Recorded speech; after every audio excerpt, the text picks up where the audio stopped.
Welcome to the Uproot Project podcast, where we dig deep to uncover and dismantle toxic beliefs about God, ourselves, and each other. Our goal is to replant new insights in the fertile soil of wisdom and love, fostering personal growth and transformation.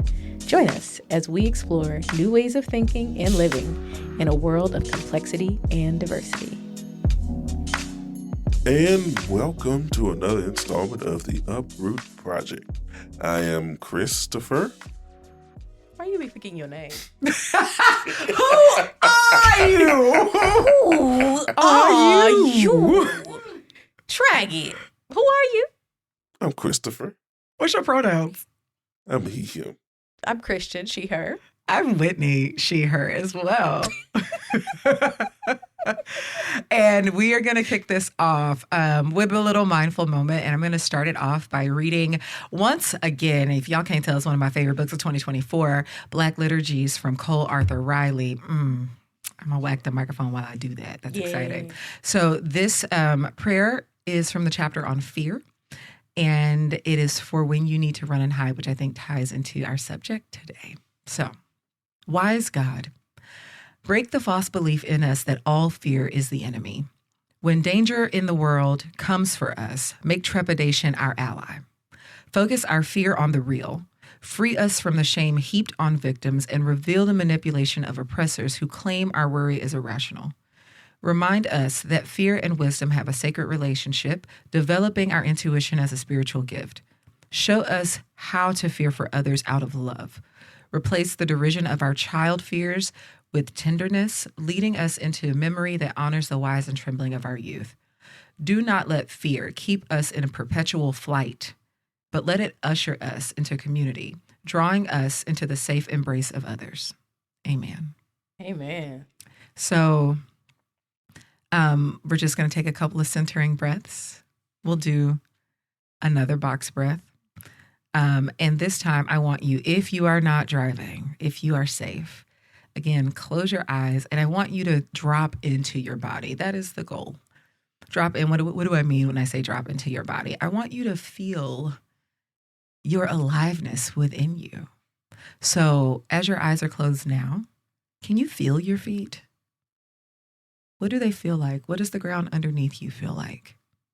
Can you feel your shoes or your socks? Maybe your rug?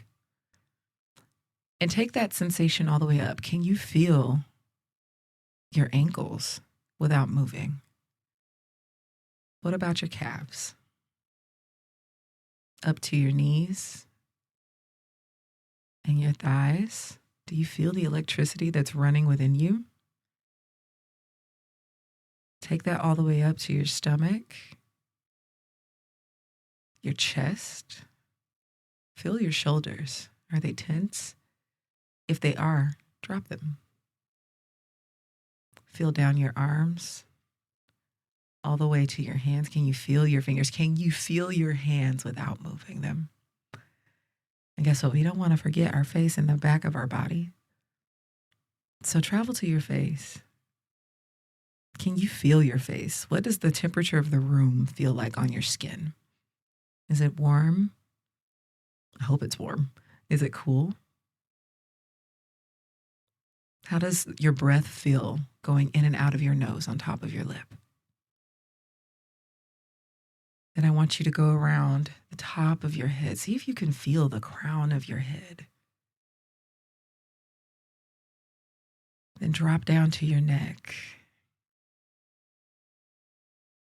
Then I want you to feel your way down your spine all the way to your seat. And just stay in your body for a second. Feel where you're holding. Where are you tight? And loosen. Now we're going to breathe. And breathe in deep into your body. We're going to breathe in for 4. We're going to hold for 4. And then we're going to release for 4. So when you're ready, inhale, 1, 2, 3, 4. Hold, 2, 3, 4. Exhale, 2, 3, 4. Inhale, 2, 3, 4. Hold. 2, 3, 4. Exhale.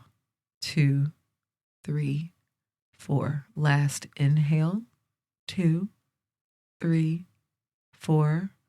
Hold. 2, 3, 4. Exhale. 2, 3, 4. All right. I hope y'all are here with us. I was ready for a nap. Yeah. You feel good though? Yeah. You feel good? Did it work? Did it work? We love that. When you said, "Can you feel your face?" I thought it was, I can't feel my face When I'm with you. I was like, I had to shut it off. Shut it off. But I love it. Your Intrusive ADHD brain is as loud as mine. Fully. Mine just talk more, but yours be doing the same What I was shit. thinking was, I can't actually feel my breath on my face. I think it's just the way my nose is shaped, but I can't feel it. Can you feel the air going in and out your nose though? Mm-mm. You should be able to. Oh, like in and out, yeah, but I can't feel it here. That's fine. I got No, sinuses. you mentioned it. Yeah. You were like, can you feel your breath on your lip? And I cannot.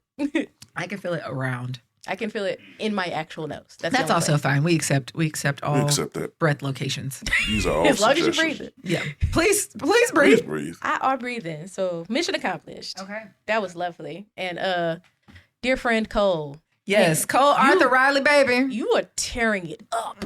Okay. Sweetheart. You was in your bag, I girl. kind of want to turn this into wallpaper so I could just stare at it all the time. That's a lot of letters. Also, y'all, if you don't have the book, please, first of all, the Black Liturgy's Instagram account is a ministry. It is. Just get into it. Every time it comes up, I'm like, oh. But the book, I don't. y'all, the book I is, suck first of all, the content is amazing, but something I'm impressed with, the font. It is brown. Yeah. Oh, is it? It is, darling. Here, hold on. I'm about to reach a book. Oh, y'all. yeah. It's almost like... I need to see. I'm sorry. It is. y'all. It is We're gonna get to the beautiful. podcast It in a feels minute. beautiful. The cover is beautiful. It just feels good. I It love reads good. it. It is. It just gives me every piece of this book and every part of this work really taps into my sense of pleasure, which is important for me. And also, thank you, Cole. So my husband has this book, y'all. Chris is my husband. This is Christian, by the way, and he about to get jacked. Read it. Lord. It is like Get your He another ain't one. read it. It's Get sitting your on the own. bookshelf. I've been reading stuff. You ain't read nothing. I've been reading Girl, stuff. It don't matter if you read it. I can read it too. We Oh, can't share. come on, Public niggas. How school. we can't share? We What's can mine is share. yours, and Why what's not? yours is yours, and mine and yours. This concept of sharing is very difficult. Talking about sharing is caring. No, buying your own shit is caring. Right. But what's even more caring, and this is how I have functioned in relationships. I spent 12 years, the first 12 years of my life as an only child. Fair. So I don't share, I do give. So I will buy you your own. Right. This- And is that will fair. be the gift. Don't touch my shit though. That's how I mean. That's, yeah. No, you can use my stuff. I just, He's better than me. He's just different. yeah. He would buy me my own. I would, That's yeah, true. like you said, He like, would. it's He like, we absolutely just would. buy, we got money. We Right. got to, we But what you got don't to need is do two this copies of the struggle same damn love. book. Oh, that is the topic is it? for the next episode. What, struggle love? No, the Books? fact that I have issues with control. This one's about apathy. Oh, yeah. But do we all have issues with apathy at some point too? Well, I got issues with that too. This is why I'm You starting this got mad particular issues. conversation. So, today we're going to be talking about how fear produces a couple of different reactions, and today's focus is apathy as a response to being out of control.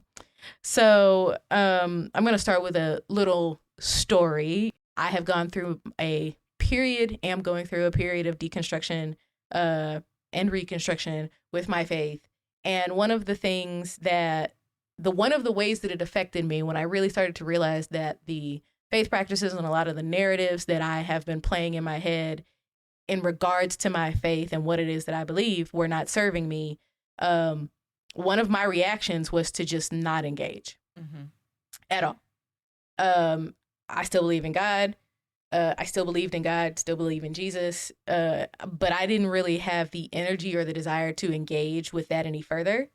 I just kind of let it rest, for lack of a better word. I let it sit.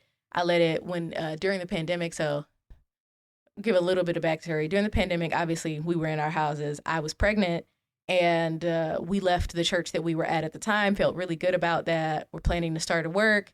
We went through a whole situation where we ended up buying a house, had to renovate the house ourselves.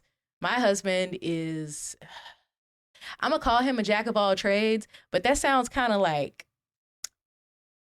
that's not enough. Right. He's That's not not just enough. bebopping around out here. Yeah, no. This dude, like, we have all the tools. He did all the things. Like, we have a paint sprayer. He installed all of our electrical. He ran the internet. I'm about to brag on him, and he getting uncomfortable and squirming. That's fine. My feet shifting to It's fine. It's fine. You can squirm. I'm about to tell these people these things, though. He installed all the electrical. He painted all the walls. Between the two of us, we installed all the floors. We installed the kitchen cabinets. We poured concrete countertops. They look fantastic. They do look wonderful. And all of this was because he instigated it. But the point of me saying that was not that's another part of the story. Anyway, the point of the story was I was drifting. I was struggling with my faith before this. But once all this other stuff started happening, trying to become a new parent, I ended up hurting myself. Moms, take care of yourselves, okay? If stuff starts hurting, don't be like, oh, I'm just going to tough it out, because then later you can't do nothing and you're going to feel away. I know I felt away. Mm-hmm. I was gaining weight. There was so much happening. And my reaction was like twofold. But the main thing was like, I'm going to try to like cling to some of the parts of my faith that used to be useful to me. But they weren't working. And so my decision was not, let's go figure it out. Let's go assess. Let's go try to find something different. It was just leave it alone. Mm-hmm. I don't have the energy for it. I'm going to try to escape. And so escapism was my apathy, which is more of a I can take it or leave it. And I mostly left it. Yeah. And that was my solution. Like, I felt out of control. And for some people, the response is to try to wrest control back aggressively, which I have done as well. So we can tame multitudes. Don't try to put me in a box. But in this case, apathy was my solution. And this is not the only thing. When it came to my faith was one of them, but the other thing was politics. And I kind of still feel that way. I'm not going to lie. It just feels overwhelming. There's so much going on in the world. And the more you find out about it, the more I felt hopeless and powerless. And my solution, I'm going to use that word real loose. Coping mechanism. That's the appropriate word. Mm-hmm. Thank you, therapist. My coping mechanism was to just like, y'all got it. I'm going to be over here. Y'all got it. Y'all can handle it. And so anytime my husband and I, Chris, we were trying to start a ministry, and there's a lot about this process that required me to engage, and that has been difficult. Mm-hmm. That has been very difficult for the both of us, because he needs me to engage, and I am struggling to engage, not because I don't want to, but because my brain is, I guess, trying to protect itself, and it's like, don't. Yeah. Don't. Like, do so reluctantly. And when I do, it's like, oh, that wasn't so bad. But as soon as I'm done, it's like, don't. Don't. So yeah, that's what we're talking about today. It's crazy how I had literally just had to tell my brain, Whitney, this is not a therapy session. And that is your best friend. Yeah. You cannot there, because I'm like, oh, I have questions. I am curious. I may have to borrow this for my next therapy session for my actual therapist. Yeah. Yeah. Because that is like, apathy is it's a coping mechanism. It's a defense response, right? Yeah. And so when you are overstimulated to the point where like your nervous system is in overload, you can shut that shit down. Right. And it's like, not only will I shut it down, I will disengage so that it will never get activated again, as if that's real. Right? But that is how our brains work. Yeah. Or can work. I don't know that I'm always an apathy girl. I think I get to apathy at some point, especially around social media. More so than anything. Yeah. But my apathy honestly it's shaped a little different. Sure. Mine is like, y'all ain't talking about nothing. So when y'all start talking about something, you call me. Yeah. That's very much like I'm apathetic to the bullshit. Unless we got solutions. I'm happy to be in the room talking about solutions. But like this rah-rah, call me when you figured it out. Right. But even that, right? Like the disengaging. Yeah. and how fear of overwhelm, Yes. even if we're not, right? Like, even if something political starts to come on, because I'm not apathetic about politics. I'm apathetic about what we're looking at. I'm actually passionate in the wrong direction. I think it's the right direction, but Passionate in a different direction. I don't want to talk about what is. I want to talk about what could be, but because this shit don't work. But Right. This shit don't like, work. even if somebody starts, so for instance, first of all, y'all, I got a haircut. I'm It's excited. fly. It's been short all summer. It's the shortest I've ever had my hair. So I go to a barber. Okay, it's not. I don't got a fade though. It's cute. It's real. I'm a Libra, so it's cute. So Some faux hawk of y'all kinda gonna fall off with that, huh? Yeah, it's like a faux hawk.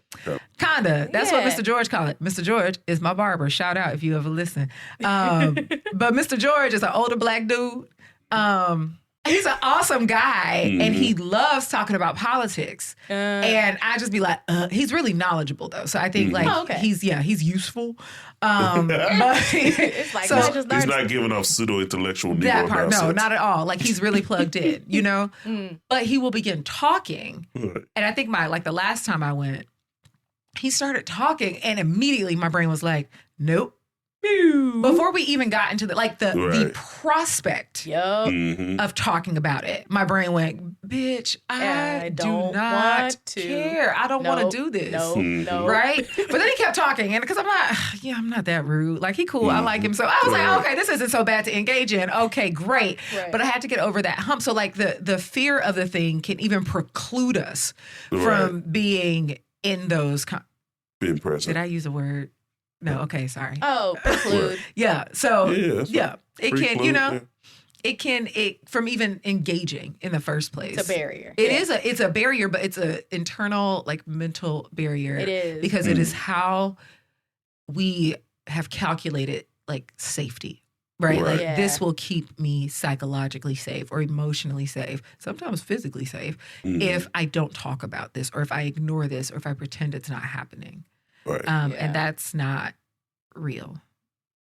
Yeah. What Willow say? Y'all probably haven't listened to the new Willow album. Also, I'm just gonna keep hyping up shit I really enjoy.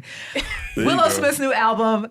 Well, it's not that new anymore, but Empathogen, one of her songs, Empathy. Empathogen, it's a bomb ass. Yeah. Willow That's a good stuck name. It's nice. her foot inside of this one.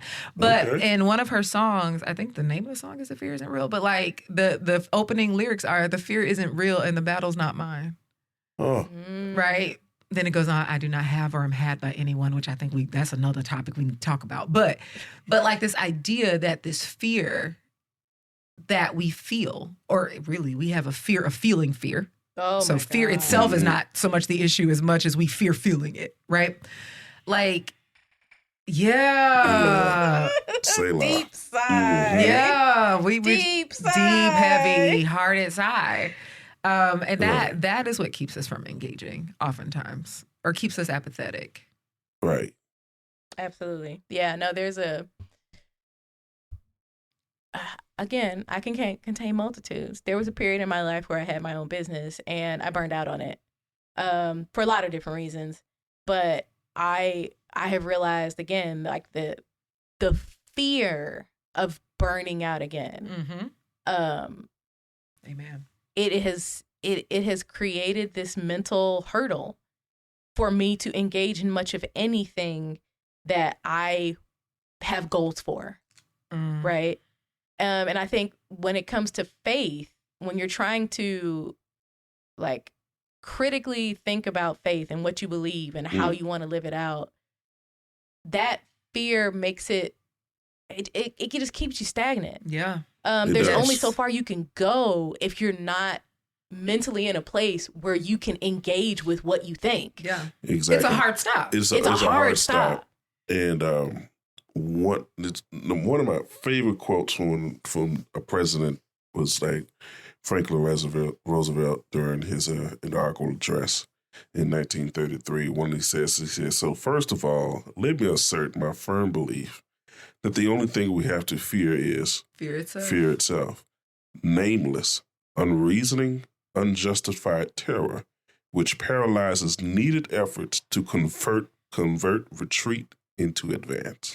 God damn it, FDR. I was like, nigga, you talking. I don't know who wrote your speech. I don't know who the speechwriter was. And it's crazy how no shoes went flying across the lawn at him. There wasn't enough black people. It wasn't enough blacks, No although that probably chapsticks, would have no been nothing. called assault.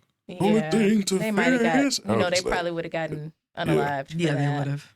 Yeah, but so, you know, like I said, he you know, under different contexts, it may have meant something entirely different But for what you the heard, nation. though. But what I heard was this very general principle Yep. that fear itself is something that really and like I said, that aspect of fear that causes you to be stagnant. Yeah.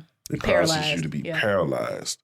That renders you like a deer in headlights about the shit that you really need to be thinking about and say.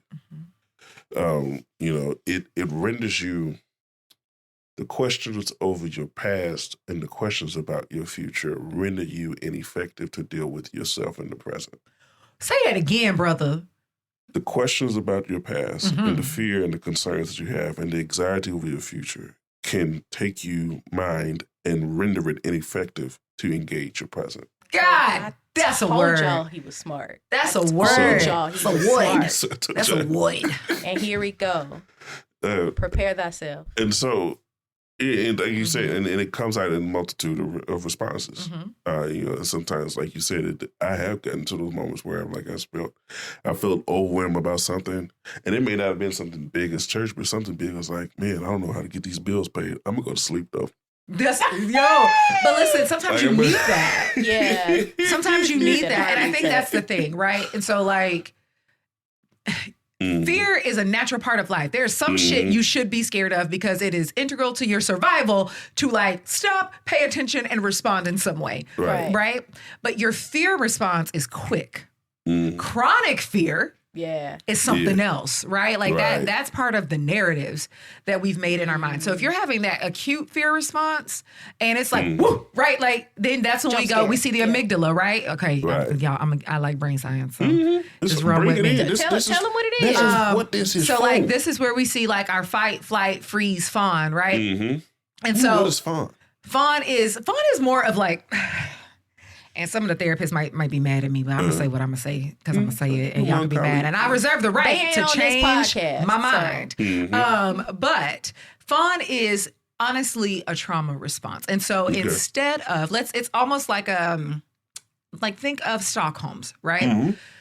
So you're in a situation where I will use a situation like we see sometimes as women, like at the bar, right? I'm at the bar. This guy is trying to pick me up, right? I am unsettled with him. So my fear response goes off. I can have one of several responses. I can have a fight. Nigga, no, right? Like, boot by, right? I can have a flight, moonwalk out of the situation. Right. I have to go pee and disappear. Forever. And I could freeze and do nothing, or I could fawn. And in that situation, what fawn would look like is, oh, really? You're trying to placate him for your safety. Right? Okay. So you fawn over the thing that is causing the fear. In the hopes that you can keep them, like, subdued. Yes. Yeah. Okay. So good. Yeah, Fantastic question. But yeah. Okay. Fantastic question. Sounds good. But like Amygdala. acutely, right? Those are natural. Right. Right? So we could think of apathy as a More chronic. frozen, well, it's like a frozen fear response, right? Like, but it's in the chronic form. Right. Right? When we stop carrying over time, then that is apathy. But that doesn't, babes, you're in chronic fear. That is not a state of existence that is conducive to progress. No. Right. You know? No, it's not. Yeah. That's, Not at all. I was going to say, like you said, that chronic fear, you know, it can like show up in apathy, especially about, like, say, like your job or your career. Like, I'm in that state Survival. right now. I'm currently in that state of not caring about my job and just being like, you know, this is all I got, because I am in a state of fear about what could be outside of this. And so it's like, okay, I don't want to be angry about this job because it's not producing what I think it should for me. And also really don't want to think about where else to go, because that also creates a level of fear and anxiety. Yep. And so I was like, okay, if I'm going to be here, I can't care too much about this job. for me to be in this state. And so you disengage Mm-hmm. and you only show up for the meetings when you're supposed to show up. You don't really give much, you quiet quit, Absolutely. as it were. You do the bare minimum when you get out. It's like quiet quitting is not laziness. I was about to say, they is made a- quiet quitting sound like people was just like not doing their jobs. They was doing their They was jobs. They just doing wasn't their doing no job. They extra. weren't It was going a above result and of the beyond. environment, And because though. you think growth is supposed to be a consequence of everything we do, Yeah. that you don't need niggas that's just going to keep the status quo. But that's a separate discussion. As a separate, you feel like Yeah.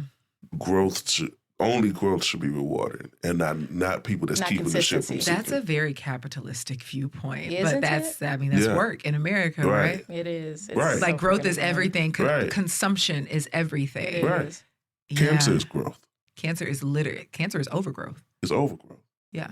So Not all growth. not is all good growth is quality growth. Bitch, you a tumor. Right. I'm just saying. And so, we have to realize, again, I think it's also because of that idea of we also have to reshape our ideas around growth. Yeah. So our growth is linear. That's correct. Some niggas look like they're not doing anything. And then next thing boom. Because again, things were going in place that didn't need to be, that needed to be Mhm. in place before you see the actual manifestation of that. Yeah. And so, yeah, I don't know what we got. But yeah, apathy Yeah. is what arises when you feel like you're stuck in a space and You don't have control over it. you don't have That's control over the it. piece, right It's there. when you feel Mhm. powerless. Ooh, I was like, I just gotta chill. I think just because the air is on. But I think what it caught for me is that I live by the principle that I am all powerful. Like not like God, right? But like I have power. Right. I am never without. So even for instance, when we get hit by a storm and people are like, the power is out. That is a phrase I try my best not to say because I am never without power. Mm. I might be without electricity. Go ahead. I might be without lights. Talk. I might not be able to charge my cellular device. Not in the house. But I mean, I can though, because we got stuff for that. But I'm never without power. Right. So that feeling of powerlessness, and that's where I am now. Like this is where I have arrived on this part of the journey. But it didn't always feel like that. And like there were times I felt stuck, I felt trapped, and it's like, well, girl, what can I do? My hands are tied. Your hands are never tied. Yeah.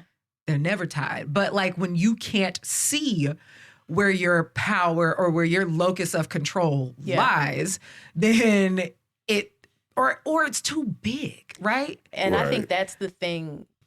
That's how I felt about faith. That's how I feel about a lot of the stuff that's going on in the world right now. Yeah. And that's even how I felt, similar to my job situation is not like my husband. Chris's job situation is very different. However, I also have a degree of apathy, just in a different way. And so for me, the one thing that I have a modicum of peace about was my job. One, because they pay well. Thank y'all. Two, because they have good insurance. Also, thank you. Holy glory, because the American healthcare system is straight hot garbage. Is it skibbity toilet? Sorry, we was talking about this. We was talking about this before we came on. I don't know if it's skibbity no. toilet. We need a child to Some tell of us the Gen answer to Alpha this. or a parent of Gen Alpha, tell me if I used that right. Right? I don't know anybody that age. I don't. Well, technically, my child is under that age. Yeah, but too she young not for it. skipping. She not that age. She not the skippity age. Oh, there's a what were we talking? Yeah, high garbage. However, like for me, there was and I've talked to I've had conversations about this. There are degrees of apathy that I don't think are always necessarily bad. However, it can always go either way. Yeah. And so for me, one of the things that I felt like has helped me with some of the apathy at my job was to find something that I really enjoyed doing. I do not hate my job. I just don't care. Okay. Sorry. Look. I mean, y'all cool how y'all cool, but I don't really give a fuck. I mean- so I But cuss it's a all lot. I do right. cuss a lot. Nice. I mean, You cool Y'all- how you cool? I like my coworkers. They're cool. My boss is cool. The rest of them, it's whatever. Send me my paycheck. My shit done, send me my paycheck. That's all we got to do. F you, pay me. I mean, I That's don't what I'm have to talking about. F Yeah, them, babe. but Yeah. if they not gonna pay me, I could. You Anyway, like that but like I had to find something that I could engage in Mm-hmm. that brought me joy outside of that place. And for me, that's reading. Y'all will learn that that's my thing. Now that's its own discussion. Again, going to therapy. However, reading is my thing, y'all. I reads a lot. A lot. A lot. You think you read a lot? No. Mhm. I read a lot. Christian, Christian is an avid reader. I thought baby. How many books you've done this year so far? 188 And we are recording this at on the August 1st. yes, the first day of August. She's already at 188. Some of it's Now, are mine. half of them, really easy to read because they are, Yeah. yes. So I mean, But Mama Novels. read them nonetheless. I mean, don't And get she me be wrong. reading thick shit too. I do. Okay, she reads it Right. all. Unlike me, she can read it all, y'all. I don't Equal know about it. opportunity reader. There's some stuff I can't read. I know. However, You told me that's- about a book that was terrible, and you read all of that hoe. It was We because it was an spent audiobook. 45 minutes It was talking because about it was because it was an Hate reading. audiobook. Big. Hate Reddit. For those of you who think audiobooks aren't real, you can go eat rocks. However, it was an audiobook. But they exist. What you mean? You don't think it's real? They don't think it's real reading. Again, kick rocks, eat rocks, We got play in different traffic. learning stuff. You know what? Go ahead. I mean, because I've read audiobooks. Everybody reads. I read them both. Right. Sometimes you know how you I'll learn listen to the to read. audiobook while I'm reading the book because that's the only way I can really stay You know focused. how That's you what my learn to sister read does. by people Yeah. reading books to you. You know what that's called? Fucking audiobook. Anyway, Basically. you happen to be looking at pictures too, but that was an audiobook. But Yeah, it was. whatever. I'm sorry, I got on my high She horse. got That sassy annoys about it, me. y'all. Listen, y'all. That I wish y'all could annoys see. me. Yeah, I saw Lou say, I was like, oh, okay, boy, look at wifey. Get a little spunky. Yeah, so in I love to read, and so I started like an Instagram that is dedicated to the fact that I love books and that I read a crap ton of books all the time. And so that brings me joy. I really enjoy it. I love it. And so when work is getting on my nerves or it's really slow and I don't want people putting random ass projects on my desk, I read. Or I write shit about reading, or I make posts about reading, or I deal with bookish content. Like, that's what I do.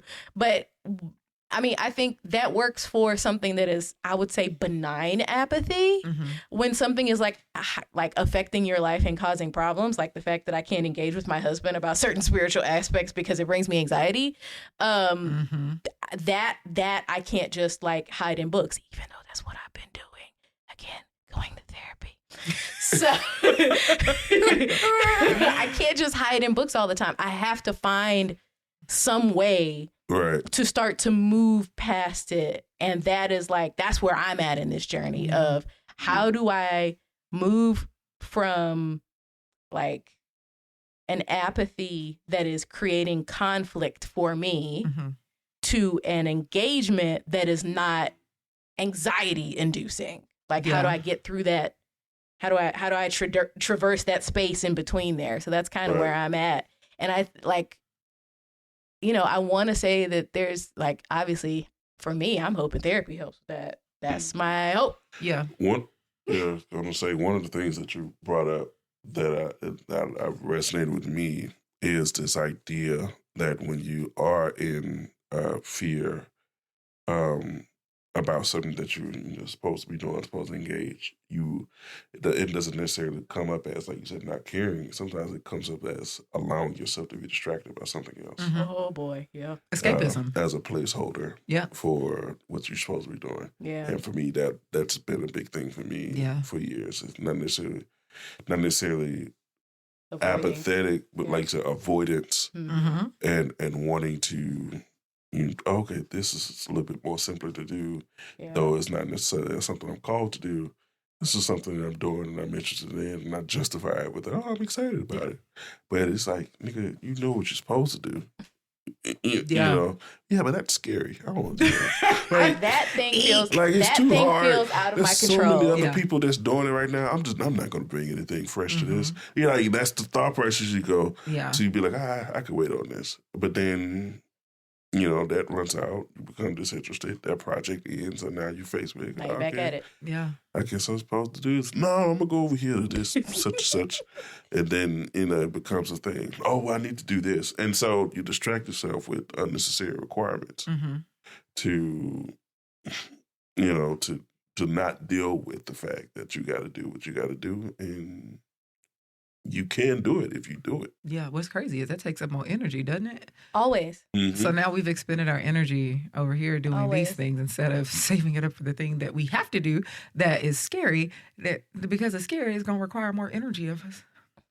But we've spilled it. And I think about like what are the dangers of this when we are talking about our spiritual relationship with God, right? Like when God feels too big or too inaccessible or too distant, right? And we become apathetic. And so maybe, and I don't want to say agnostic because I don't know the agnostics. I know agnostic people. I don't think they're apathetic all the time. Some of them are, but some practicing people are too. Right.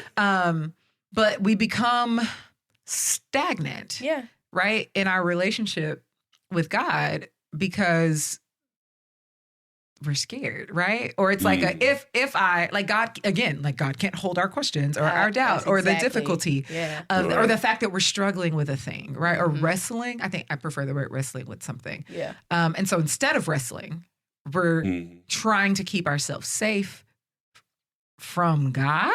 Question mark? And I would there's a question mark because when you said it, like the thing that I thought was it's less about God and it's less about God and more about what I think about God. Yes, correct. Right? And so it's that the narratives that I have about what God thinks. And I think we talked about that the last episode, just the idea that like, oh, if I do this, then God will do that. Yeah. And it's not like, our faith practice uses the Bible as like a basis.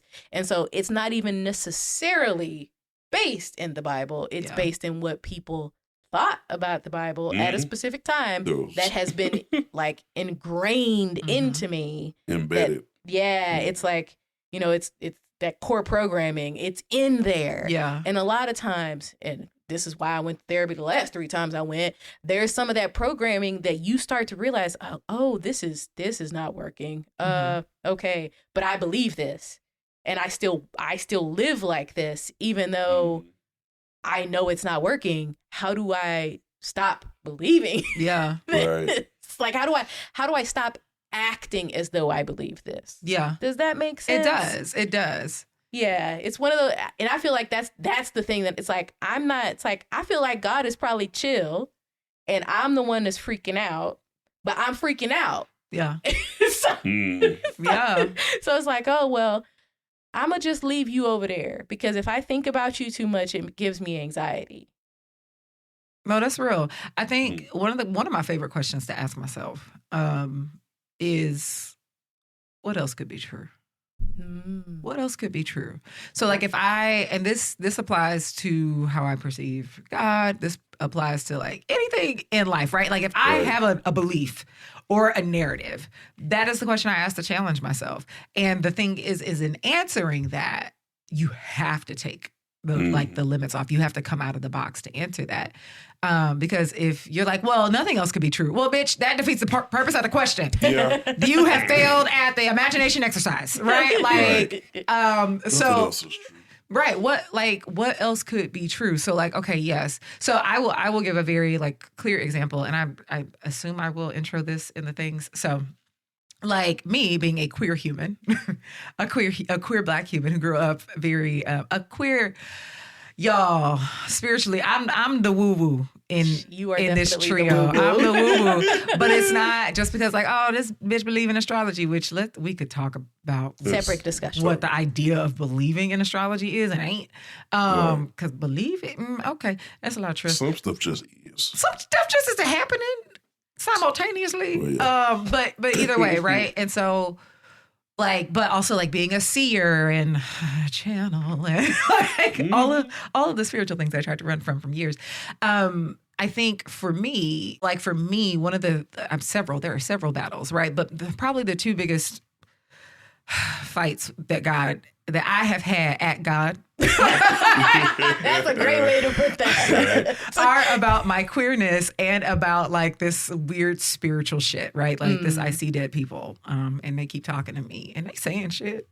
Right. Thing that I was taught are like, both of those things I was taught are like evil or demonic or of the devil.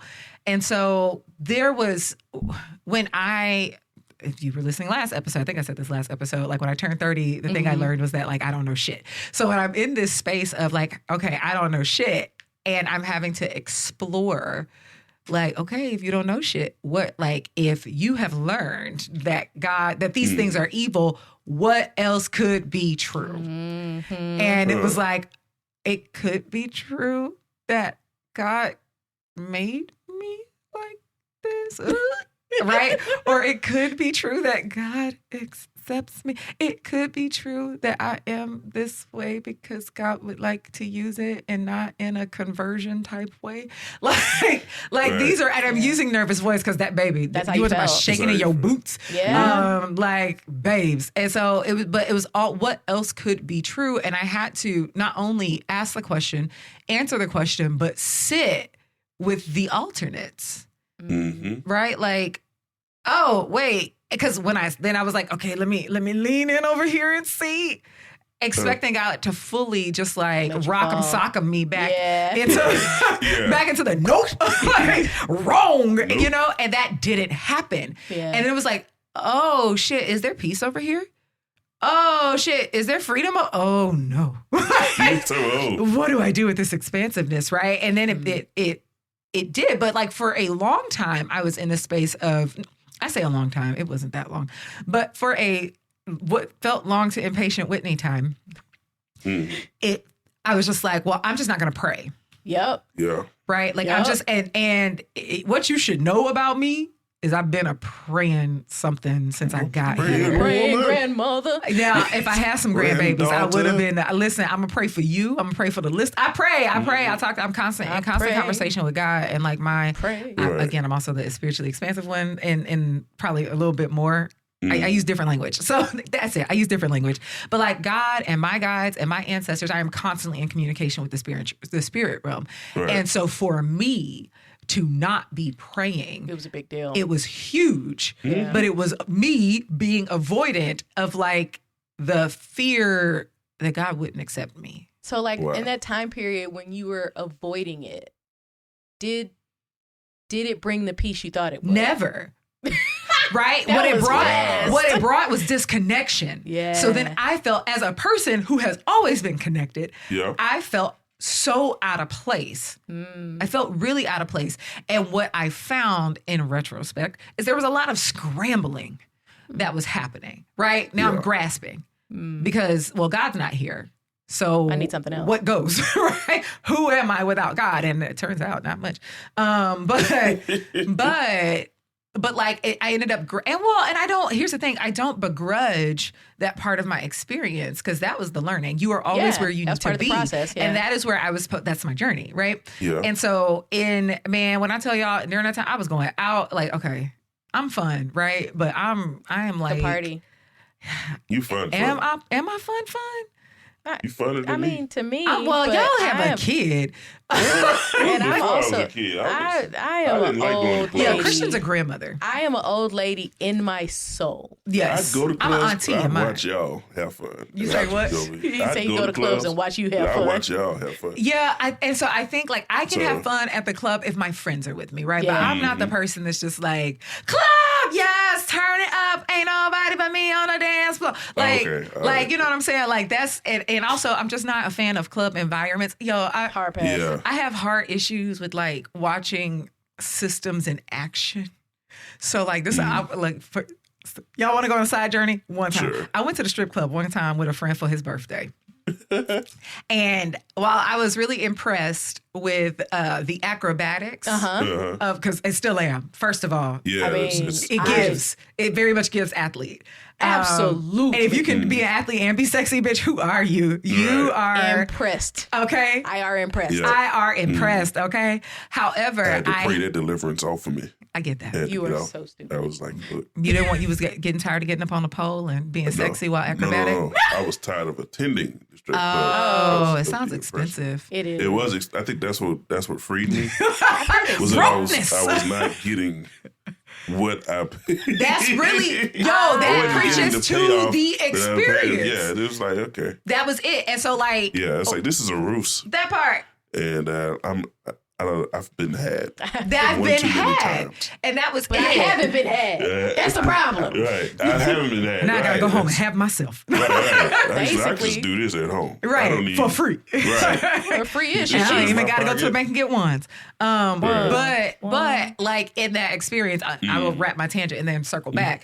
But like in that experience, I hated it because I was like, there's so much misogyny happening in this space. And there's so much control and ownership and like grasping for power over women's bodies, Right. not by the women. And that something about that, even before I like, this was, now mind y'all, this was pre all of this, Right. this version of me. So like, it was a lot. It was too much. And my brain was like, this is an injustice. Y'all. I cannot abide. For y'all who subscribe, and not even subscribe, for y'all who get what I'm saying when I say it, I'm a Libra. I don't like injustice like that. It really, it fucks with me.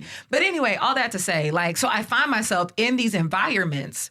And I am, to your point, Chris, like I am coming here because I'm expecting to get something. Yeah. And it's not there. It's not I there. was told this is where it was going to be. And that wasn't it. But Yeah. it was because what I actually was looking for was a connection to God that was fulfilling. And what I had before wasn't. But this wasn't And now either. I'm grasping for shit and this shit don't work. And so then I like the only answer was either we're going to keep doing this shit and spinning our wheels with, which I don't have that kind of time. That sounds inefficient. Yeah. It's very inefficient, and I don't enjoy inefficiencies. Likewise. But like am I not also a Libra. I define efficiency differently I because am not a efficiency Libra, don't but I always feel mean about that. fast. It means best. Mm. So what was that you the other Let day that this was like Slow slow, is smooth. And smooth is fast. That's the fact. And so yeah. Yep. And it's very much that. So that to me is efficiency. But like I could continue to have been apathetic and disengaged from God. But like, where was I gonna go? Like I didn't have no more space. Right. So that's what happened. Like I had to hit my head on the wall over here, literally going Go out bounce like around. 6 times a week. Y'all, I was so dehydrated. 6 times. That's only I was 7 out like days. 6 nights a week. I mean, granted, now I did have some fun. The way I am exhausted just thinking Yeah, about it leaving was my a house. tiring time. And I can say this now because I don't work there no more. But at the time, I had a couch in my corner office. Oh yeah. And You babes, take naps I in used that to, office. yeah, baby, I used to have to. I would get to work early because, like, I'm telling on myself, I would You get to don't work work there no early. more? I don't work there no more, and I've grown. But I would part. literally like get home. Sometimes not always my own home. Because I'm grown and we sex positive. And so, you know, As long I as would, it's I would consented, I'm leave the cool. club and arrive under someone's roof. And Under a roof. under a roof. Ownership TBD. And then would like, you know, maybe not sleep, maybe sleep an hour, whatever, shower, get my work clothes on, get to work, be like, oh, it's 6:30, but I'm gonna go in here and sleep on this couch for 3 hours. Right. But my car in the garage, and So y'all know I'm so y'all here. know I'm here. Right. If my door is locked. So like, but you didn't see me come in. Listen, I always left my door closed and it was always locked. Because I don't want you to come in. Right. Because I'm not always Whether here. I'm napping or not. Right. Chat me first, okay? I'm very call before you come, even at work. Okay.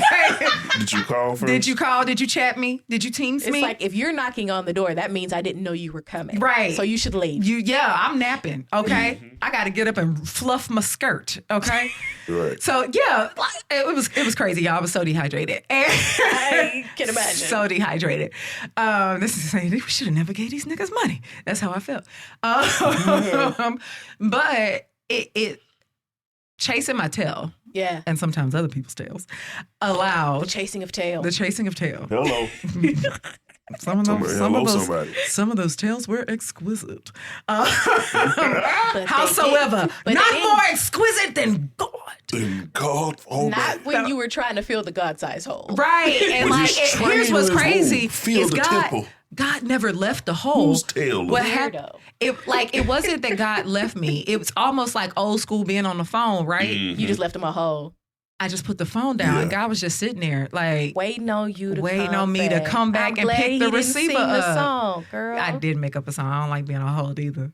Right. I'm particular. But either way, the point being that like God didn't leave. Yeah. Right? Just because I was apathetic. God was just waiting. Right. He was just like, he was like, no. I know you got to go like, use the bathroom, get you some water, you got to go do these things. Right. This is important for us. You need all of those things so you can come back to this conversation. Right. You're not ready yet, but I'm going to be here. Yeah. Because I just couldn't, I couldn't be stagnant. That's encouraging. The discomfort of being stagnant was more than the discomfort of facing my God. Wow. So when that happens, you got to change. And that's what happens. That's what people don't talk about, the actual mechanical change. Mm-hmm. Mm-hmm. Change happens when you get tired. That's right. And a lot of us are stuck in some things and stuck in some places because no, you're not tired yet. We're not tired yet. Mm-hmm. You've been running for Jesus a long time. Jesus a long time. Running from Jesus a long time. And you're not tired yet. And Jesus and God is like, I'm here. Man, I'm waiting when on I tell you too much of this relates to raising children. It's like, you're not tired. Are you tired? Okay, I'll wait. You're not tired. No. You say, it's like, so it's bath time and you take off running. In the house where you think I won't catch you. Right. I'm not. Where you think you're going to go, baby. You running in circles. You can't open this door. You are naked. And running in circles. Where you think you gonna go? Yeah. I turned the TV off. You can't go back and watch it. Well, hit you with, don't worry. I'll wait. I'll be here when you're done. I'll be in this bathroom. If I have to come pick you up because you fell asleep on the floor and put you in this tub, I will. Is it? Here's the difference. Or the same thing, right? Like, you're not surprised when your toddler takes off, right? You're like, oh, there they go. Doing it again. Right. I think God is the same way about us. Like, it's like, no, I knew you was finna do that. I'm good. Like, I brought snacks. I can wait. God is like, I brought snacks. I'm ready. I have my water. First of all, my Netflix is queued up. Let me know when you're done. I feel like God's Netflix is better than mine. But anyway, the algorithm is He doesn't need a VPN. It's probably wonderful. Oh, my God. Imagine the things God can watch. Sorry, there was this one rapper, I think called Prince Sci-Hi or whatever, on one of Kanye's tracks. It's like, if God had an iPad, I'd be on this playlist. Period. Like, nigga. That's good confidence. I like that. That's bars right there for me. I just want to say, as a podcast, I would hope that if God had a Spotify. If God had a Spotify, that we would be on his playlist. We would be in his subscriptions, as we hope to be in yours. Yes. Plug. Okay. All right. Yeah, y'all seem to be taking this conversation to places that are good.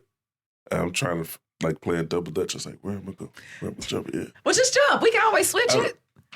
Pivot. I don't have a thing to say. Mascara? Huh? A story? No, I said mascara. No, she's scratching the record. I think it's okay that like not every conversation is going to be equally split. Mm-hmm. Like this one, the apathy thing is my current reality. Yeah. So I'm just holding space for you guys, which is beautiful. Thank you, brother. Oh, thank you. You're welcome. I appreciate it. I was like, I don't have anything deep to say. And look at you being okay. Mm-hmm. That's a word for everybody. That sometimes you ain't got to say a word. Yeah. Just even he came up with the idea for a podcast. He came up with most of these stuff on his docket. Yeah, he did. He did. And then he was like, I'm gonna let it go where it's going. And that is a strength that a lot of us don't possess.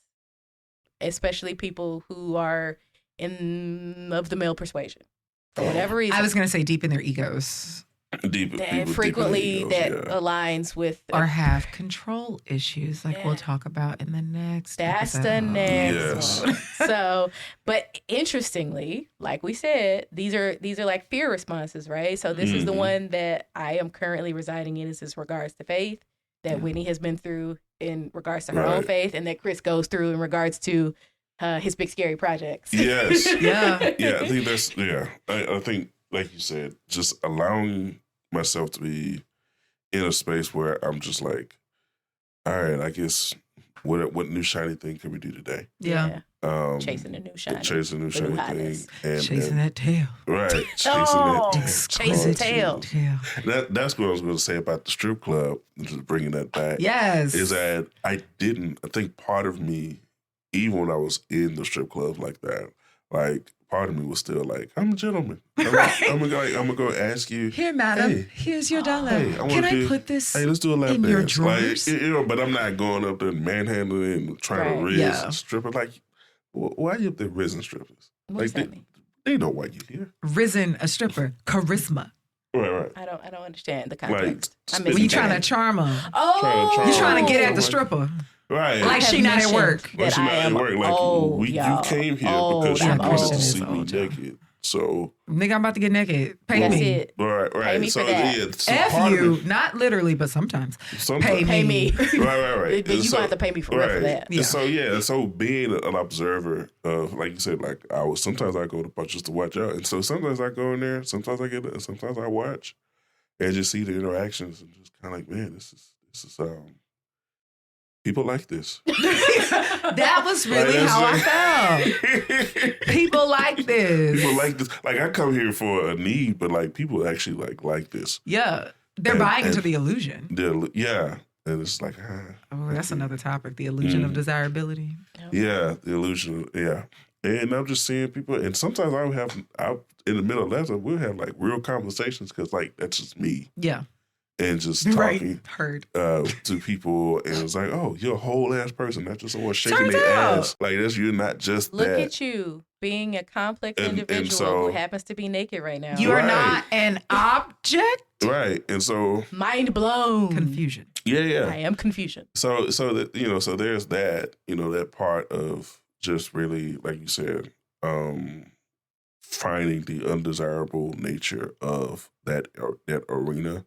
That caused me to be like, okay, this is not a good place of distraction for me. Yeah. Because even when I'm trying to do something, I'm pulled into things that I'm actually that is so on brand for Chris. Good I'm doing. Right. I'm still. Turns out wherever I go, there I am. There I am. Yeah. And so I was like, the reality of who you are, no matter how far you run from it, it's always right. It's always because there. it's you. Right. And so it's like I can't even enjoy it. It's like other niggas enjoy it. That's how I felt about the trip. Because this is people.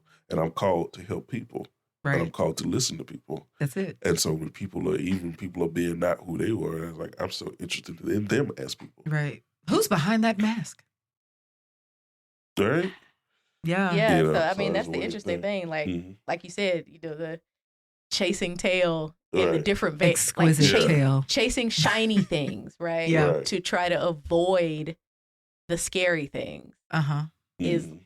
It's part of life. We all go through it. It just manifests in different ways, but very rarely is it something that actually will fill the spot that you're trying to avoid. Yeah. Like whatever you're avoiding is coming. I was like, it's still there. It doesn't change. You're just trying to suppress it and quiet it and, make it shut up and leave you alone. Right. That makes me think of Family Guy. You can only put your head in the sand for so long. There's an episode of Family Guy, and I forget which character it is, but one of them is shoving something down. It might be Lois. And eventually, it cuts and it zooms in, and there's something that pops up inside of her, and it goes, I'm a tumor. Oh, yeah. I'm a tumor. I've seen that. I'm a tumor. I'm a tumor. Right. But we joke, but that's what happens when you repress. It shows up in your body because your body can only hold so much, right? And your body will keep the score. Your body will tell the truth. Your body doesn't fucking forget, right? So you're trying to take it out of your mind as if your mind and your body are not one. And that's the same thing with men's health. It's like all men drop dead and shit because all of us will. Because they bottle up emotions or act like there's only one way for this emotion to come out or me expressing pain. I can only express pain in one way, and that's anger, or I can't be sad, or I can't do this, and so you stuff it down, and your body's like, well, I guess we'll do something with it, but we have to. We have to. It has to process. It has to metabolize. Right, it has to do something, and sometimes you get constipated. Yeah, literally. That's simple. That's very simple. That speaks on multiple levels. It does. Yeah, you get stoved up Physical. Come on, stoved up. You Oh, get- country. Oh, country. You see why I Not in married three you? That's the one country. thing. That is the one thing Chris and Whitney don't have in common. My husband is like, oh. No, Like, I tuck it for you. I that's a word I would use. Yeah. Would you? Absolutely. Stove My up. granny would use it. That does Yeah. sound like a word you're great. You get Absolutely. stoved up, you're not regular. You know, like, Yeah. so God, y'all are so similar. all those things. Hi. yeah, Sorry, this is happening to you. right? It's. I mean, it's fine. It's what We you are wanted for also your life. similar. Yeah. Which Yeah. is. Wow, That's, this is the perfect triangle. don't get any ideas. Golden triangle. No. Oh. Oh, you talking about, ew, no. Oh, you talking about me? I was Oh. a gay. Is- I said I was a gay. yeah. I mean, the people. I mean, as a queer, it's yeah. not me. I'm you know. If you But want, no. You know what? if you want to Regardless of tell, orientation, We're we good. both love Christian to the point that we wouldn't do that. No. Thank you. Also, I'm not that's my requesting it. Ew, that's my brother. not requesting it. I just wanted to put it out there because I made a weird statement about the three of us being similar, And and the then way he I said the would've word never called it. triangle. No. I would have I never read a called lot it. of romance books, y'all. Oh, Okay, Lord. She does, and I can't This catch a euphemism about sex to save my life. Oh, okay. I mean, that's what she said. What she say? That's me. I don't. Who said what? So you Who old. is she? You old too. I am. part. I am old. and that's why I was like, oh my god, you really are like very similar versions of different people. But- God gives you what you need. Right. Apparently, I Okay. need whatever y'all are. You can't escape us. Like, whatever's on your life is so important that it takes both. It of us takes to- two. I need to two pull of it out this. of you. 'Cause My you- God. So we're cornering you. It's like, you're going to get to your greatness. You're going to do this. Come on, child. Come Stretch. on. Come out of it. Greatness. Come out of it. Sorry. Snatch Holy it out. Ghost. So we Arrest her, Jesus. we've gotten back to the constipation. Very good. Very good. She needs a release. Help, y'all. Somebody come get her. So, need to release. Holy Ghost. My God, my job Holy here, shit. My job here is literally to keep us from getting derailed. I am failing. Yeah, that's all good. But anyway, Failing yes. miserably. I hope you guys So- are enjoying the journey. So I know I spiritual, am. physical, emotional constipation, where things get jumbled up because you're not able to flow and let things come out. This is not gonna go well. You're gonna have to shift. So your You're gonna have to emotions. shift, babe. Pick a new one. Yes, if Pick a new you're one. sad, feel sad. If you're happy, feel happy. Feel if your you're feelings. angry, feel your feelings. You got to let that go. You have Yeah. to have a catharsis. That Yeah. brings us out of that whole shit. Absolutely. But not when you say did it shit. I'm sorry. Catharsis. You need a release. It does. Need a purification, as it were. Yeah. And you can't have that unless you're, you have to be a vessel. Yeah. You got to be willing to confront the stuff that you're avoiding. You have to be okay with being uncomfortable. Right. Something that, like I Oh mentioned to Chris my yesterday, God. like Yeah. the issue is that like discomfort is a part of life, right? Yeah. Change does not happen without discomfort, right? Because you're Right. comfortable with the status quo. If we're disrupting that, you're gonna become uncomfortable. Yeah. But we have to learn in our convenient, as they used to say, microwave society. I heard somebody say, "No, this is the DoorDash society. I can't even wait for the microwave to ding. I'm gonna call somebody and have them bring it to me." DoorDash take longer than microwave. It do, but you ain't got to do shit but show up. Right. Praise answer God. no. That part. Praise God. DoorDash, we are open for sponsorship. And by we, I mean Whitney. Mhm. Y'all have so much of my money. I would like something in return. Okay. Yes. But like we are so used to convenience and comfort and like all of these things that the idea of being uncomfortable is unsettling. Extremely. But Right. y'all, discomfort is natural. It is a natural part of life. It is a natural part of our process that you, honestly, because we always be like, oh, feel your feelings. As a person that learned to feel as they were becoming a counselor and like always, I can hold space for people. I can do all these things. I can label a feeling, right? But to genuinely feel it, the question that I remember asking one of my therapists is, bitch, how do I do that? How do I feel that? But I have to ask that because I was avoiding discomfort. So hard. Yeah. Like you want the feeling to resolve as if the problem is, and it's funny. I remember telling this to one of my clients who had been just running from feelings like whole life, which relatable content, and just would run and run and run. And I told her, I was like, have you ever felt anything all the way through, like any emotion all the way through? to the other side? Because even with happiness, right? It was like, well, let me start anticipating when the happiness is going to end, when the other shoe is going to drop, right?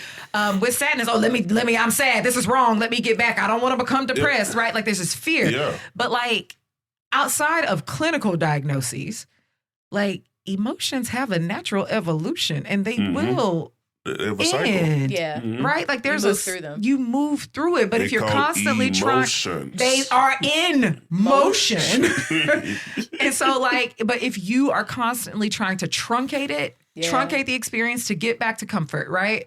Or avoid the experience to stay comfortable, you're gonna miss what you need in that experience of feeling your feelings. So part of feeling your feelings is being okay with the discomfort of your fucking feeling. There was the last time I went to therapy, there was a phrase that played in my head, and it was, nothing will ever change if you're comfortable all the fucking time. Yeah. And that's literally what came to my brain. Yeah. With the F-bomb and everything. And it was because the refrain that I kept saying before, like there was a specific issue I was dealing with, and the refrain that kept coming to mind, the refrain I kept saying was, I'm uncomfortable, and I'm comfortable. And I was tired of myself saying it. And I was like, nothing's going to change if you're comfortable all the fucking time. You're going to have to be uncomfortable sometimes. That's it.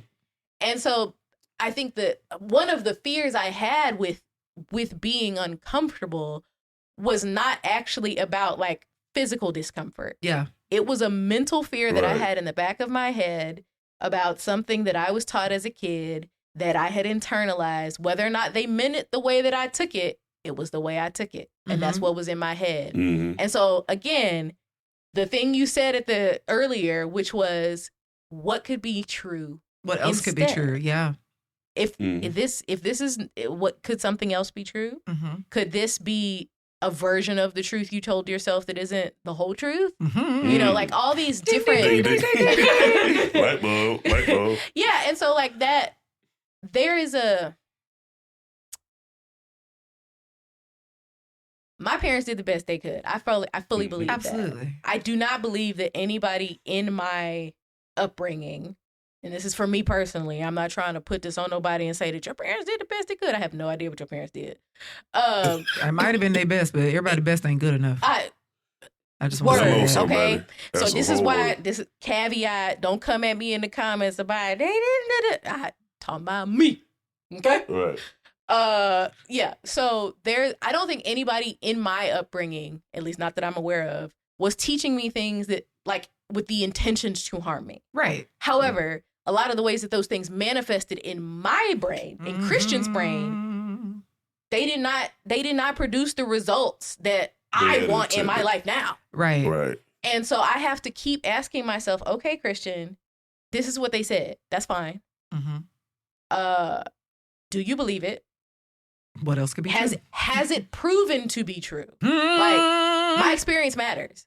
And so, you know, there's a lot of questions that I had to start asking myself to start moving through the discomfort in my brain of like allowing something else to be true. Yeah. Of disproving a thing that I thought was true. Absolutely. Actively. Right. And going through that process of like, yes, this is uncomfortable. How do I get to a place of comfort though? Like I can't, and this is the thing, my avoidance isn't comfortable either. Correct. And so it's like, oh, I don't want to be uncomfortable. Bitch, you're uncomfortable now. Right. You have to move through this, right? And so this is, again, toddler, go with me here. When adults are constipated, we usually do one of two things. We're going back. I know. We usually do one of two things. We either bear down and just get it over with, and that's not ideal. It's giving hemorrhoid. It has. Or we go find we do something collects. to try to move it Herbal along. teas. So if you can take medicine, you drink teas. For me, walking and eating yogurt is enough.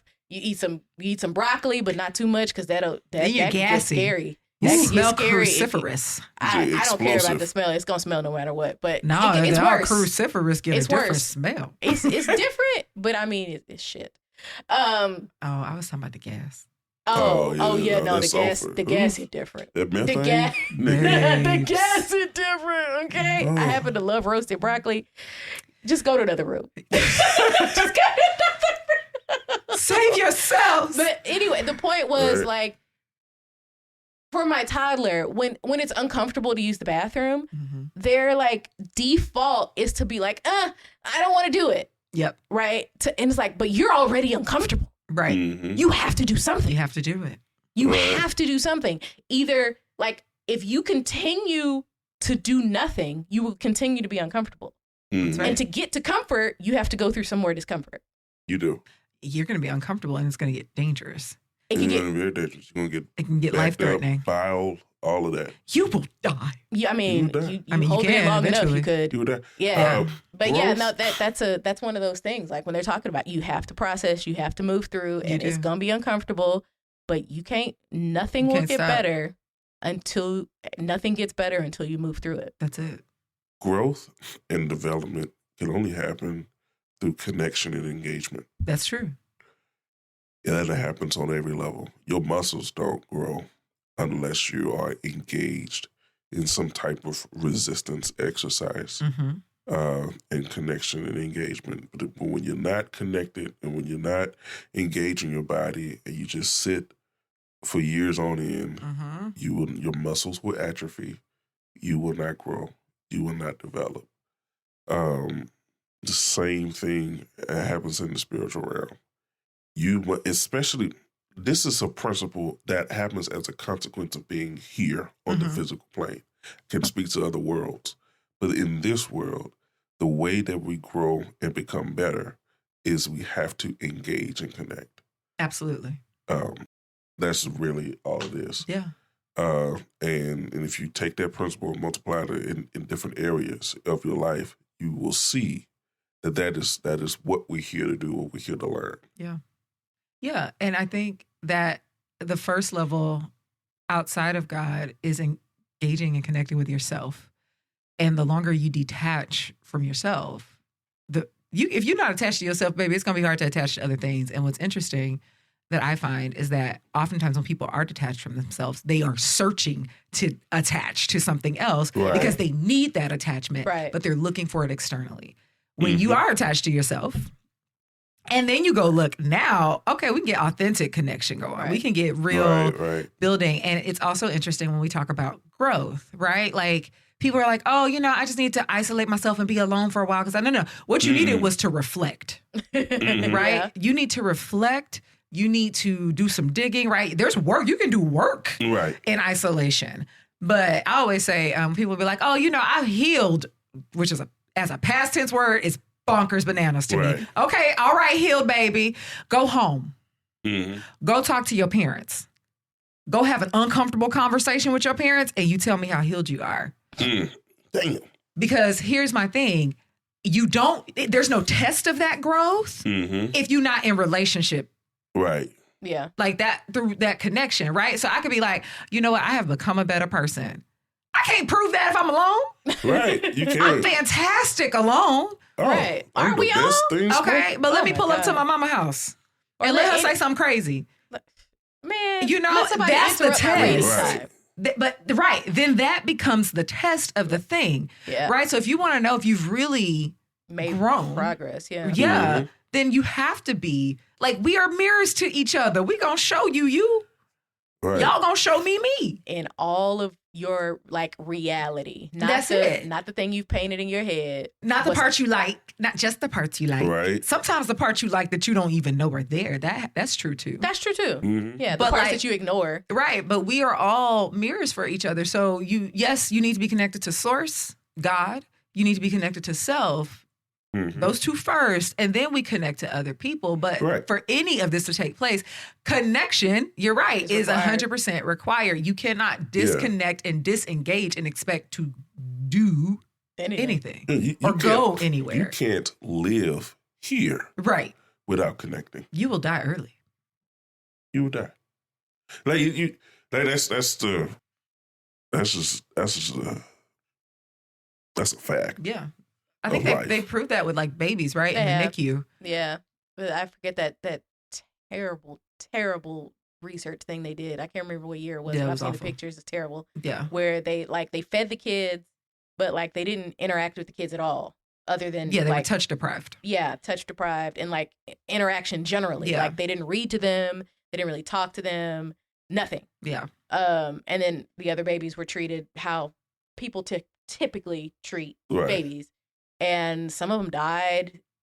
Even though they were being fed, they were malnourished. Like all this crazy stuff because of a lack of community and connection.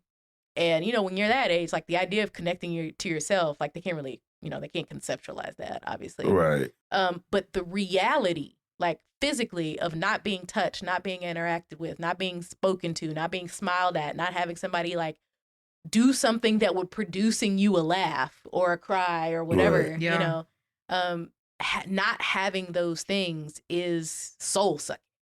Apparently, this is the Frederick's experiment we're talking about. So if any of you want to reference that Good later, job. get to Googling. Thank you. Awesome.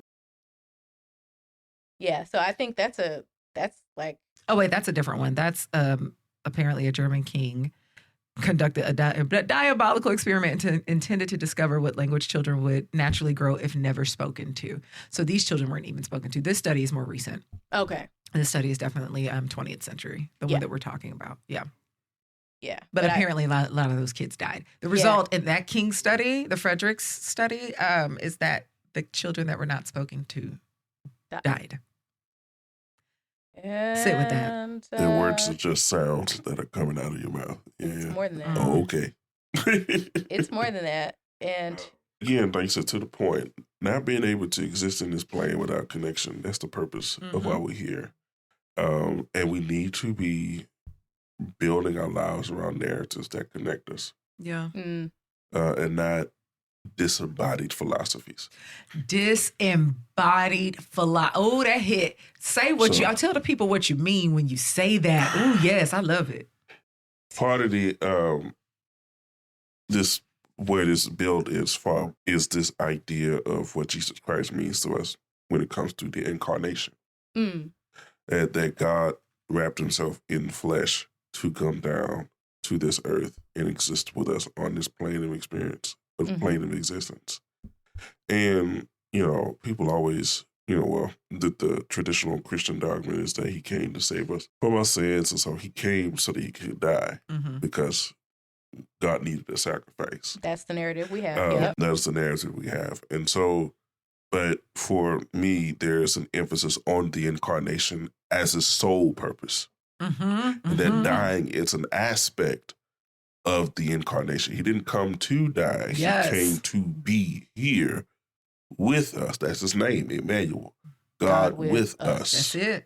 And so if that is the idea, then the takeaway, the main takeaway from the narrative is this idea of being present and being connected and engaged with the world around you. Jesus did some shit while he was here. Yeah. Oh, did he now? He did some shit he stayed doing shit. Yeah. You know, he was at 12. He was connecting and engaging with the Pharisees. with the Pharisees and the temple. Thank you for the rabbis in the temple.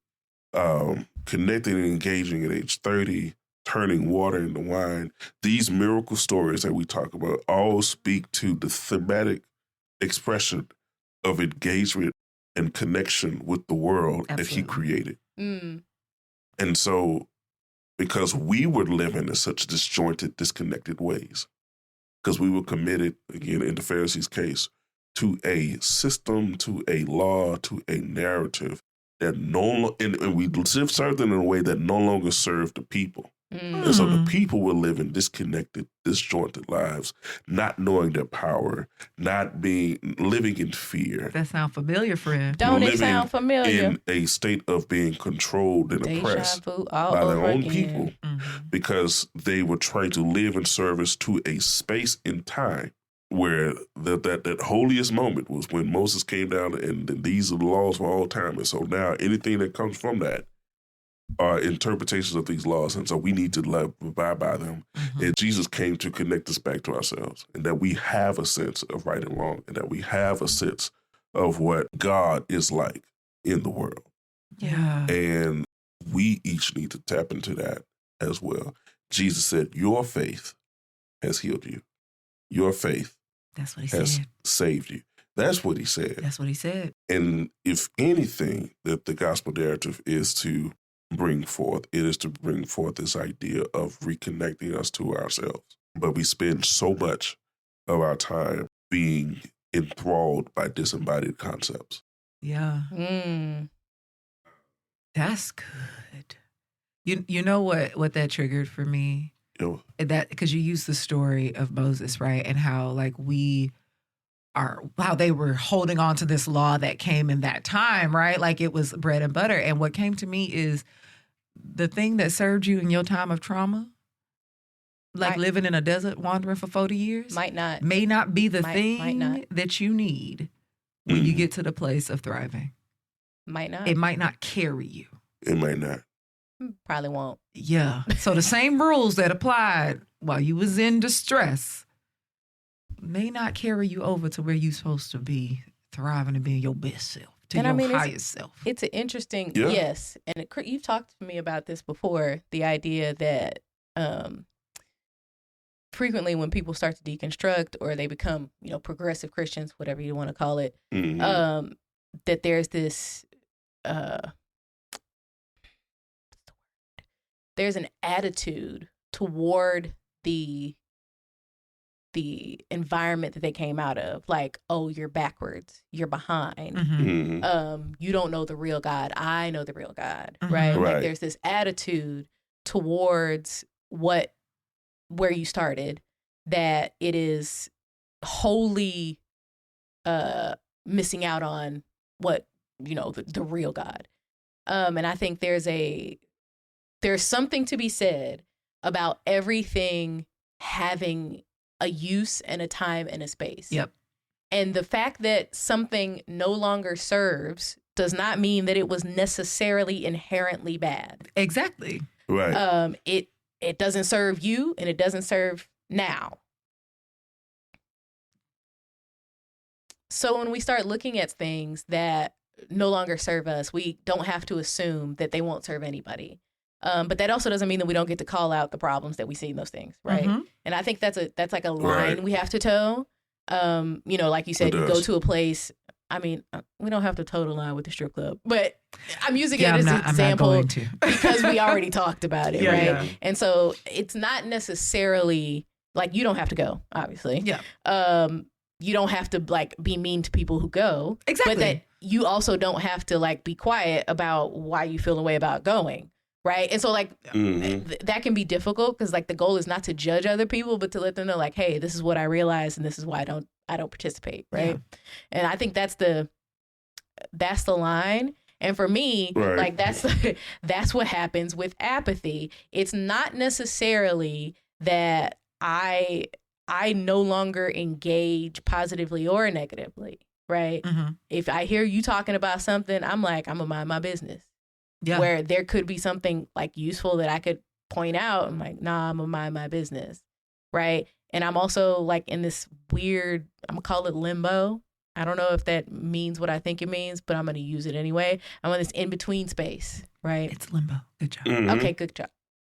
I had the word liminal in my head and I was like, I don't know if that's right either. Anyway. Could be. You got subliminal and then liminal. Yeah, it can be different. Yeah, go ahead. But yeah, you're in this weird space where you have opinions, but it's like exercising them is a lot of effort. I don't really want to engage. I don't want to risk having that conversation about politics. So I'm just going to be quiet. And so, yeah, like, might you avoid an uncomfortable conversation? Yeah. But you also might miss a really good conversation in your desires to stay comfortable, Yeah. Right. So. Or another growth opportunity, right? Yeah. Yeah. Another growth opportunity. And I think for me, sometimes my greatest fear, sometimes some of my fears is sounding stupid. Yeah, sure. 1,000%. Sure. So this is why this podcast sitting here thinking about it right now. Right. This is why this podcast took a long time. Because Yeah. I was like, I'm sitting here that these biblical experts gonna eat me alive or some shit. Yeah. Well, you didn't claim to be one, so that helps. No, yeah, I didn't claim to be one. But you know how people get. I might claim him to be one. People get how people get, Yeah. regardless of what you do. So Right. you might as well do it. Yeah, might as well do it. And that's kind of where I got to. Yeah. It's like no shade to where anybody else is, kind of what you were saying. But I have to go the path that I'm going. And, I have the assurance of God and, of course, of my people that this is the path to go down. Yeah. And that's it. I'm going to have to say on that. Because I do had an extended analogy, but I feel like this is probably good enough. Yeah. You want to save that for another. Maybe. Yeah. If it comes For the up, next yeah. episode. Yeah. And I think even in thinking about like this podcast, right? So we don't know how this is going to go or how this is No. going to land. What I can promise you is that I at no point will be going back and forth with you niggas because I'm living my best life. I'm Not living at my all. best life. Like Right. I don't, and not because, I'm apathetic, but like you hear me, right? Like you hear the three of us, we're sitting here talking, and not to say we won't engage in conversation. I think that is fine. What I won't do is argue. None of the three of us here have the intention of changing your mind that is set to be where it is. Right. That's We're not stating the ours. purpose, right? But we're stating our perspectives, our, thoughts based on experience and what have you. Mhm. And that's fine. And it is okay if you disagree with us. It is okay if we disagree with each other. We don't often do that. I mean, we probably do, but it's usually not something what we feel normally the need happens to, is that Right. it's a moment for us to like expand. I think that is what I find when I Yeah. engage in disagreements with people that good faith disagreements. good faith thank Yeah. you good Right. faith disagreements is that it's a moment for me to expand in some way, either deepen in what I'm already believing or expand my perspective Right. based on what somebody has contributed. And so like those good faith disagreements, okay. Right. Let's do But it. if you want to be right, baby, you are. Done. Right. That's Problem solved. We don't have to do You anything are. else. You're so right. Oh my Right. God. And part of the Look at reason you. that makes me more amicable to have discussions like this in the present than I was in the past, because I've seen what it is for someone to take a dogmatic approach. Yeah. And in so doing, shuts out conversation from anybody. Alienate. Yeah. Yeah. And alienates, and it's not good for building long lasting relationships. Exactly. Because you have to be right. Yeah. And when you release your responsibility to be right, and take hold of the calling to pursue truth, Come on, pursue truth. then you can find yourself in some very pleasant places. Yeah. When it comes to what your soul needs And productive places. in Yeah. productive places. Because, I mean, and we talked about this earlier, Mhm. like when you talk about the idea, like, of pursuing truth, right? Mhm. We're talking about not thinking that there is a right. Yep. Mhm. Right. Yeah. If we move to that, if we take that next step, it doesn't have to be capital R right. It can be right for me, Yes. right for you, Right, right for the for now. context. Mhm. right for the context. Yeah. And so there are opportunities in every conversation that we have, or in any good faith conversation that we have, for us to walk away from it going, that's an interesting thing that they said, or that they believe, or that they are engaging in, and not walking away going, I have to do what they did, or Mhm. they do the thing the wrong way, or that's not necessary, that's too much, or oh, I'm behind. Like, I don't have to walk away from a conversation with a person who has a different opinion than me Right. Yeah. with anything other than like interest Mhm. or Curiosity. curiosity at the way that, wow, it's crazy that this thing that doesn't fit me anymore is really beneficial to you, or it's crazy that something that the place that you are now is like really giving you life. And while Right. I'm not there yet, I can look at it and go, look at that. Yeah. That's cool. Even- That's working for you. And if for your Bible reasons out there, even God has changed his mind. Ooh. In Tell them Scripture. about it. Ooh. When did And you do that? When you there's multiple. We could start at Genesis. Yeah. Well, just pick Um, one. Just pick one. Yeah. So yeah, Top 3 God changing mind moments. BuzzFeed. Right. Pew, pew, pew. Wow. We really need that mixer. I'm just kidding. No. You need somebody to We run it. clearly Right. are it. Yeah, we are. We're excellent. Oh, You're welcome. That's hilarious. But yeah, so starting in Genesis, you have the narrative in the creation that he built. He planted a garden in Yep. Eden, Yep. and the expectation is that they were eating from the trees of the garden Mhm. and everything, all the plants. They had a plant-based diet. They were vegans. Oh, yeah, they were. They were vegans. That was what God commanded. How did they get their protein? From How did they whatever get their iron? Sorry, these are questions I have gotten for a large chunk of my life. I mean, you got fucking big-ass hippopotamuses, and all they eat is Well, that's true. plants. You got elephants. You got Your horses. meat are You got striation in their herbivores. muscles, and all them niggas eat is grass. That's what I've been saying. You look So, at the anyway. cows in the Look field. at the cows. Consider the cows. Consider the cows. So to They your do not point. move in vain. You are so silly. see, consider the lilies of the field and how they're eaten by the cows. Okay. Sorry. It's the circle of life. The animals eat the grass.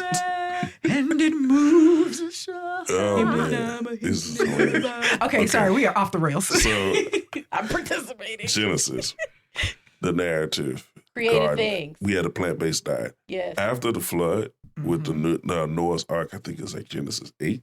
Sure. Noah makes his covenant with them, and God places a rainbow, and he says, Be "No gay. longer-" I'm sorry. That's exactly Be what who you I are for your pride. said. He is never going to finish this story. I'm so sorry. I just wanted to agitate some Christians. it's all good. Forgive me. No, it's all good. Be agitated. You need to be agitated. Anyway. Yeah, so, basically, He makes the covenant. he makes the covenant, and God says to them is that all of the world, all of the animals I give to you for food. Mm-hmm. Only don't kill anything and eat its blood, because the life of the animals in the blood. So God changed his mind. Mm-hmm. Like, it's just that, he read the room and saw, okay, Yeah. y'all niggas don't want plants no more. Or the plants ain't gonna cut it for you no more. So Now you got sin in your body, right. and Now you need some animals for you need it. some protein. And ooh, There's- okay, There listen. are so many questions. So here's that my I question, have. and Right. I'm asking this to Chris because Chris is our resident scholar. So wait, is it because after we sin, now we have blood sacrifice to reconnect, right? Is it But just that's a not till matter? later. Is it? Yeah, it's It's not till- Genesis, isn't Yeah, it? it's Genesis. I mean, Yeah, but it's not something that God is mandating. It is something that humanity is doing in Correct. response. So is it just not wasting what was left? I presume so. I don't Is know it just why. making use of all that is there? Maybe. Maybe. And my question was going to be different because we've had the discussion before about how some of the narratives in the Bible were actually created they're all created after the fact to explain why things change. The Yeah. etiologies. He did it again. Well, I know etiology. Stories created. Yeah. Yeah. Stories created to explain how certain It's things. close to etymologies. I've heard of that word. Yeah, Yeah. it's how words I get know their what that origin. one means. Yeah. Yeah. Say it again. Etiology is what? Etiology. Etiology. Thank you, spelling It bee. is a narrative that is used to explain how things are. How things came to be or How how they things got came to be. Yeah. Yeah, and so I guess my question was, is this as much about not to say God didn't change his mind, not gonna, Mhm. but is it as much about God being this is what I said in the beginning and this is what I said now, as much as them being oh, well, we do this now, so let's this is how we're Yeah. gonna explain how it changed. Right. I'm not saying that it could be either one. No, I was just curious. Number one, we wrote the book. So let's That not, part. but I'm just saying, for those who hold to the narrative, Sure, that this is sure. a story about God's If you go that way, then thought this is process. This, yeah. yeah, This is a change and a shift in approach to humans in response to how humans are behaving. Yeah. This is something that he created, and maybe he was all knowing and all that, but he's dealing with the situation as it is now, and he shifted his intent Yeah. for what the created order is going to do, Yeah. and he lays new guidelines. Hey, look, okay, kill these animals. Please don't eat the blood. Yeah. The life is of the animals in the blood. Interesting. At least do that. Yeah. So again, that's the first instance I see of God changing his mind. You have also experiences with Moses and taking the Israelites out of Egypt, and Israelites being Israelites, niggas being niggas. And we're not anti-Semitic. God got upset. That's why I say Israelites being Israelites. Yeah. And not that other stuff. But God is upset. Yeah. And takes Moses aside. Hey man, like I'm about to kill these. Get your people. About to kill these Moses, people. get your Moses. I'm about to kill these people. Yeah, get your baby. I'm about to start a new nation with you. Right, because fuck these niggas. And it's like, oh my God, what if God said fuck these niggas? I mean, essentially that's what he said. I love God. He did He said that. fuck these niggas. He did that when he washed everything away. He so. did. I'm with starting a his new shits. nation with you. He did. And so And Moses was like, nah. They're redeemable. Right. And Moses was like, nah, Just don't do give that. me a second. Like you're gonna look like an ass because you brought these people out to the stands just to kill them. kill him. And then Charlton Heston had to walk back down the mountain Right. and break the fucking tablets to prove a point because these motherfuckers wouldn't Like, listen. God is frustrated. It's Y'all frustrated. making me look bad. Okay. And so there's that narrative Trying to keep y'all unsmited. Now, like, I skipped over Unsmoked. even Abraham, where even Abraham, was like, hey, God was like, hey, I'm about to destroy Sodom. Yeah. And He's trying to bargain and with he's his nephew. bargaining, and God is allowing himself to be bargained with. Is. And he relented to a relented degree. Yeah. To a degree. And Sodom still got destroyed, but that was more about He got his Lot's folks out, though. righteousness than what Or lack thereof. lack thereof. Then what they, he was like, look, if I can find 10, it's like, niggas, your nephew ain't right, but I know what you was getting at, Right. So I'm gonna save your nephew, Right. I 'Cause let your that's what people you out. wanted. But his wife, that bitch But is you salty. made it seem like you cared about the righteous. You just cared about your little nephew. Let me get your little nephew out. And I'm gonna still kill these niggas because they unrighteous.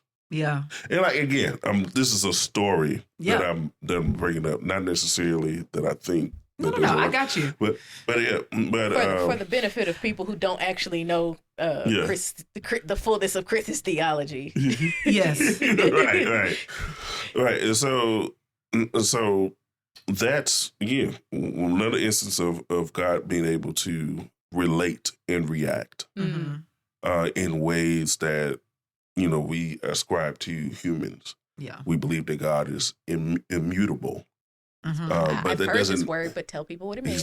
He's Unchanging. unchanging. Thank you. We believe that he is unchanging, and yet the Bible keeps showing Shows that us he changes. does change things, or at least changes the situation. Yeah. He changes the narrative. He changes the rules, and all of those things in response to what's going on. And so I said all that to say is that if God is changing his mind and is able to show that, then the Bible is showing that to us, then we need to be encouraged about our ability to change and shift and adapt based on what's going on in our lives. That we are not married to one narrative for the rest of our lives. Yeah. We're going to talk about that in another episode as well. Yeah. You're getting all the little teasers today.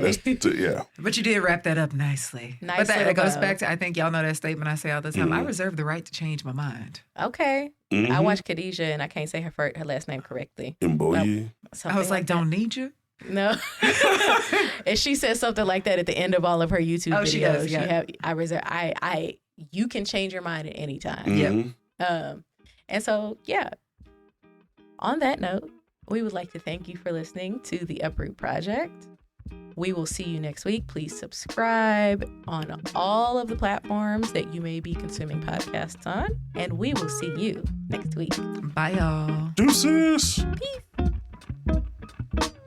Thanks for joining us for this episode of the Uproot Project podcast. We hope you found fresh perspective and continue to make space for real growth. If you enjoyed today's conversation, be sure to subscribe, share, and leave a review wherever you listen to your podcast. You can follow us on social media at the Uproot Project Podcast on Instagram, Facebook, and YouTube, or visit us at www.theuprootpodcast.com for more content.